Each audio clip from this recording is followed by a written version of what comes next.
In this presentation, we will be examining the link between the mental affliction known as imposter syndrome and one's own self-confidence. Imposter syndrome is a pattern of thinking that usually involves one very specific emotion, the feeling that you do not deserve to be, have, or become what you are. There are a few big ways and a few small ways that this emotion relates to one's ideas of self-worth and displays of self-confidence. Feeling like you don't deserve to be where you are is just the conclusion imposter syndrome brings you to. There are a lot of things you have to convince yourself of to arrive at that point. To begin with, imagine a design meeting at any large tech firm. Design is a good field of expertise to use as an example because even if you're not qualified to have an expert theory on design, everyone is qualified to have at least some kind of opinion on the subject. If you found yourself in one such meeting and were asked your opinion on a design element, whether or not you answered would be heavily dependent on your self-confidence. Even if you have an education on the subject, you're not going to be able to speak in front of people unless you feel you have something to say. And that is the most immediate way by which imposter syndrome cripples you.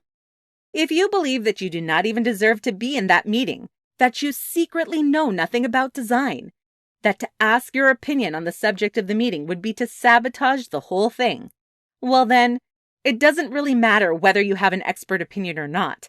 You'll convince yourself to stay quiet.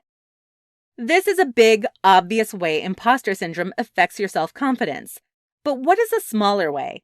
What about a way that you might not notice? For the last example, I suggested imagining being in a meeting.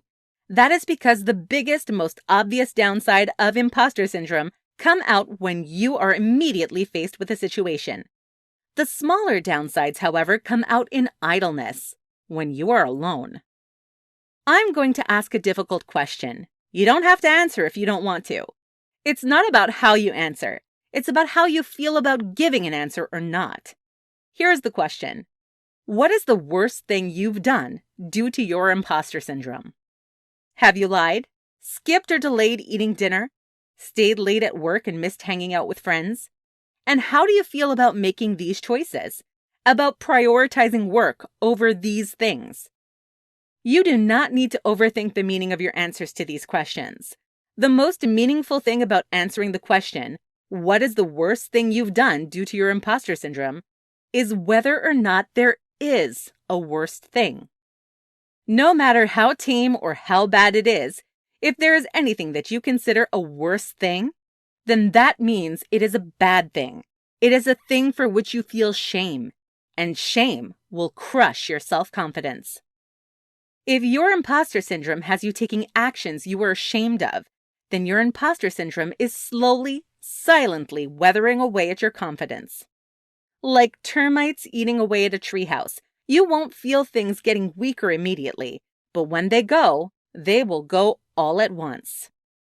Imposter syndrome is its own affliction, but it is also a sign of depression. If you're worried that the problem is becoming serious, seek help. Don't let yourself be caught in a downward spiral. For more free educational content, visit learnforfree.biz. Content produced and distributed by AllSuperInfo.